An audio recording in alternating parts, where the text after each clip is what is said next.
Hello my dear children, welcome back. बच्चों, आज हम अपने सिलेबस का लास्ट चैप्टर स्टार्ट करने वाले हैं। चैप्टर का नाम है इंटरनेशनल ट्रेड। इंटरनल ट्रेड हम ऑलरेडी कर चुके हैं। इंटरनल ट्रेड में wholesale trade, retail trade, various types of retail trade. अब हम शुरू करेंगे कि इंटरनेशनल ट्रेड जो है, जो अक्रॉस द बाउंड्रीज ट्रेड होता है, वो कैसे होता है, क्या प्रोसीजर्स होते हैं, कितने डॉक्यूमेंट्स प्रिपेयर करने पड़ते हैं, क्या बेनिफिट्स होते हैं इस तरह के इंटरनेशनल ट्रेड के to the business firms and to the nation.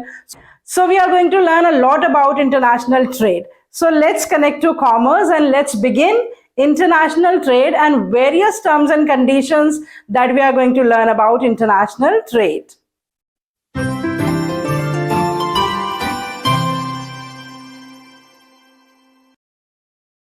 आज के लेक्चर में मैं आपको इंट्रोडक्शन ही दूंगी इंटरनेशनल ट्रेड के बारे में, और जो टॉपिक्स हैं इसमें हम कवर अप करने वाले हैं as per the CBSE syllabus, वो मैंने सारे सबसे पहले आपके लिए लिख दिए हैं, उसकी नंबरिंग कर दी है। तो सबसे पहले तो आप लोग स्क्रीनशॉट ले लिया करिए, क्योंकि इसमें मैंने वो सारे टॉपिक्स लिखे हैं जो सीबीएसई सिलेबस के हिसाब से हमें कवर अप करने हैं। तो सबसे पहले हम पढ़ेंगे बच्चों concept of international trade, that what is international trade and what are its various subtypes, और उसका हम कंपैरिजन भी करेंगे इंटरनल ट्रेड के साथ।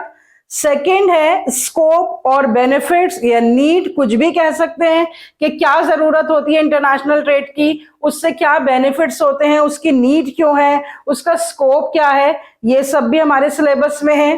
फिर हम पढ़ेंगे एक्सपोर्ट ट्रेड, उसका मीनिंग एंड प्रोसीजर। फिर हम पढ़ेंगे इंपोर्ट ट्रेड, उसका मीनिंग एंड प्रोसीजर।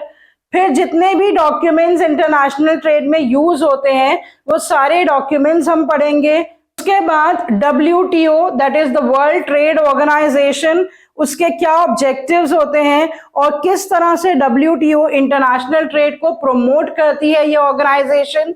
तो आपसे एक बात कहना चाहती हूँ कि अगर आपने मेरे चैनल को सब्सक्राइब नहीं करा है, कोई लोग हैं जो चैनल को पहली बार देख रहे हैं, तो चैनल को सब्सक्राइब कर लीजिए। और जो सारे चैप्टर्स मैंने एक्सप्लेन कर रखे हैं, उन चैप्टर्स की एक्सप्लेनेशन, उनकी प्लेलिस्ट भी बनी हुई है, तो पीछे के भी सारे चैप्टर्स आप देख लीजिए और मैक्सिमम लाइक एंड शेयर करिए।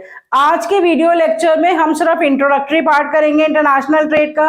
वीडियो को एंड तक देखिएगा, क्योंकि इंट्रोडक्शन को ही समझना बहुत इंपॉर्टेंट होता है। बेसिक कॉन्सेप्ट की हमें अंडरस्टैंडिंग होनी चाहिए, फिर उससे रिलेटेड बाकी टॉपिक्स हमें आसानी से समझ में आ जाते हैं। इन टोटल हमें 6 टॉपिक्स करने हैं इंटरनेशनल ट्रेड के। इनको करते हैं अपना introduction with the meaning of international trade. थोड़ा सा इंट्रोडक्शन मैंने यहाँ पर लिख रखा है बिल्कुल, that the trade beyond the boundaries. तो जो ट्रेड बाउंड्रीज के बाहर होता है, इंटरनल ट्रेड तो with in the boundaries of the country होता है, लेकिन इंटरनेशनल ट्रेड अपनी कंट्री से बाहर होता है। So that trade beyond the boundaries of the country, that is called the international trade.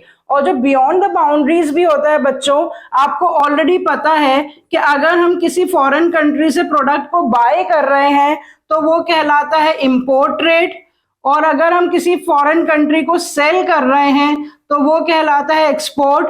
और अगर एक सी कैटेगरी होती है कि जिसमें हम एक जगह से बाय करके दूसरी जगह पे सेल कर रहे हैं, तो वो कहलाता है री एक्सपोर्ट, या उसका एक और टर्म हम यूज करते हैं जिसको हम कहते हैं एंट्री पोर्ट। तो इस तरह से ये तीनों तरह के जो ट्रेड हैं वो हम इंटरनेशनल ट्रेड की ही सब कैटेगरी में पढ़ेंगे, export trade, import trade and re export trade. Then another feature about the international trade that it involves the business activities that takes place across the nations. ऐसी business activities जो between the countries होती हैं, that is called the international trade. एक और important चीज बच्चों के international trade में सिर्फ और सिर्फ goods and services he export नहीं होती हैं। इंपोर्ट एंड एक्सपोर्ट और री export of goods and services के अलावा भी इसमें इंटरनेशनल मूवमेंट्स कैपिटल का भी होता है, इंटरनेशनल मूवमेंट टेक्नोलॉजी का भी होता है, लोगों का भी होता है, इंटेलेक्चुअल प्रॉपर्टीज का भी होता है।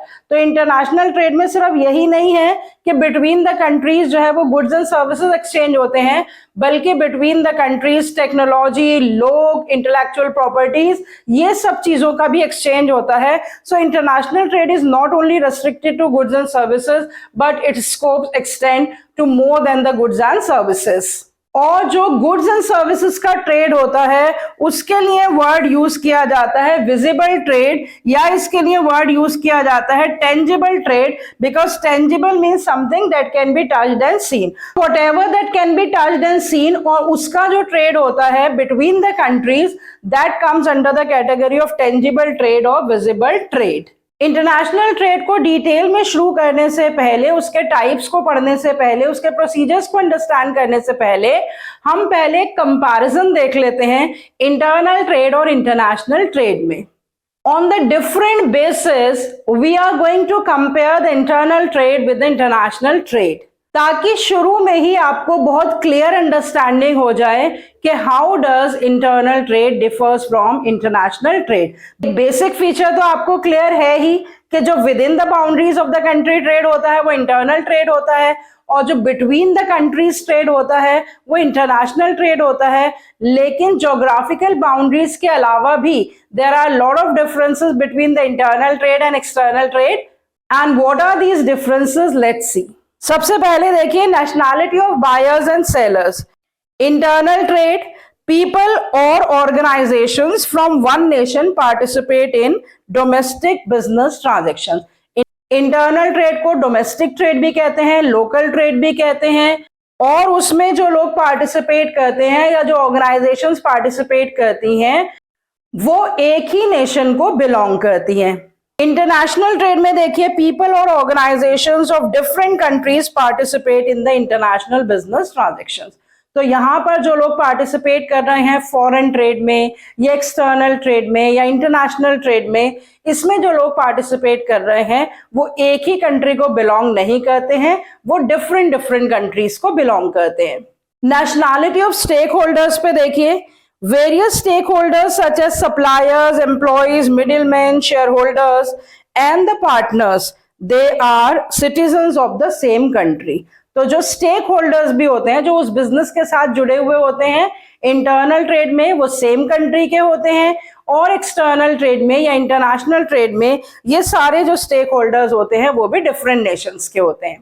थर्ड देखिए mobility of factors of production. The degree of mobility of factors of production like labor and capital is relatively more within the country। तो जो लेबर है और कैपिटल है, अगर डिस्टेंस कम होगा तो डेफिनेटली उनकी मोबिलिटी ज्यादा होगी।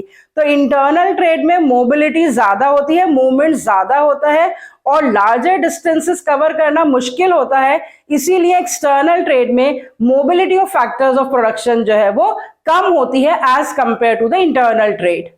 कस्टमर्स हेट्रोजेनिटी पे देखिए बच्चों, domestic markets are relatively more homogeneous in nature, क्योंकि एक पर्टिकुलर नेशन का जो एनवायरनमेंट होता है ना, कस्टम्स, ट्रेडिशंस, वैल्यूज, ये बिल्कुल एक जैसे होते हैं। तो इसीलिए जो इंटरनल बिजनेस होता है या जो डोमेस्टिक मार्केट्स में बिजनेस होता है उसमें होमोजेनिटी देखने को मिलती है, सिमिलैरिटी देखने को मिलती है। लेकिन जैसे ही बिजनेस इंटरनेशनल लेवल पे हो जाता है, अक्रॉस द बाउंड्रीज हो जाता है, तो वहां पर क्योंकि कंट्रीज अलग अलग हैं, कल्चर अलग अलग है, क्योंकि वैल्यूज, कस्टम्स, ट्रेडिशन सब अलग अलग हैं, इकोनॉमिक, सोशल, पॉलिटिकल एनवायरनमेंट अलग अलग है, इसीलिए वहां पर हेट्रोजेनिटी होती है। There is no similarity, there are lot of differences in the business activities when they are taking place at the international level. Next point देखिए, differences in the business systems and practices. Business systems and practices are relatively more homogeneous within the country. तो जिस तरह से markets की बात है, बिल्कुल उसी तरह से जो बिजनेस सिस्टम्स एंड प्रैक्टिसेस हैं वहां पर भी इंटरनल ट्रेड में होमोजेनिटी होती है और एक्सटर्नल ट्रेड में हेट्रोजेनिटी होती है। नेक्स्ट देखिए, political system and the risk. Domestic business is subject to the political system and the risk of one single country। तो जितने भी रिस्क होते हैं या जो पॉलिटिकल चेंजेस की वजह से जो इफेक्ट होता है इंटरनल बिजनेस पे, वो सिर्फ वन नेशन की वजह से ही होता है, क्योंकि वो विद इन द बाउंड्री सारी एक्टिविटीज हो रही हैं। लेकिन इंटरनेशनल बिजनेस में हर कंट्री के साथ, जिसके साथ भी बिजनेस किया जा रहा है, उस पर्टिकुलर कंट्री से रिलेटेड जो पॉलिटिकल रिस्क होते हैं, उस कंट्री से रिलेटेड जो पॉलिटिकल सिस्टम्स होते हैं, उन सब का भी असर इंटरनेशनल बिजनेस में देखने को मिलता है। कई बार ऐसे न्यूज आती है किसी कंट्री से अच्छे रिलेशन नहीं रहे तो इस तरह से लोग कहते हैं कि इस कंट्री के प्रोडक्ट्स को बैन कर दो, इस कंट्री के प्रोडक्ट्स को खरीदना बंद कर दो। अगर किसी कंट्री के साथ पॉलिटिकल रिलेशंस अच्छे नहीं होते तो बिजनेस रिलेशंस पे भी बहुत ज्यादा उसका असर पड़ता है। Come to next, business regulations and policies. Domestic business is subject to the rules, laws and policies or the taxation systems etc. of a single country. Basically difference तो सारे सेम ही है कि जो भी कुछ है वो एक सिंगल कंट्री से अगर रिलेटेड है तो वो इंटरनल ट्रेड के बारे में है, और अगर वो बहुत सारी कंट्रीज से रिलेटेड है तो एक्सटर्नल ट्रेड के बारे में है। लेकिन हमें हर पॉइंट जो है वो स्पेसिफिकली अलग अलग पता होना चाहिए। तो यहाँ पर बात हो रही है बिजनेस रेगुलेशंस की, बिजनेस पॉलिसीज की। जो भी टैक्सेशन पॉलिसीज होती हैं, बिजनेस के रूल्स एंड रेगुलेशंस होते हैं, तो इंटरनल ट्रेड में वही रूल्स एंड रेगुलेशंस लगाए जाते हैं जो कि एक पर्टिकुलर कंट्री के होते हैं, इंटरनल रूल्स एंड रेगुलेशंस होते हैं। लेकिन जब इंटरनेशनल बिजनेस किया जाता है तो मल्टीपल कंट्रीज के रूल्स, रेगुलेशंस, लॉ, सिस्टम्स, सब चीजों को ध्यान में रखना पड़ता है। Last but not the least is the currency. Internal business में डोमेस्टिक करेंसी यूज होती है और इंटरनेशनल बिजनेस में फॉरेन करेंसी यूज होती है। हर कंट्री की करेंसी अलग अलग होती है। कहीं पर रियाल होते हैं, कहीं पर धर्म होते हैं, कहीं पर डॉलर्स होते हैं। तो जिस कंट्री के साथ ट्रेड किया जाता है उसी कंट्री की करेंसी का अरेंजमेंट करना पड़ता है।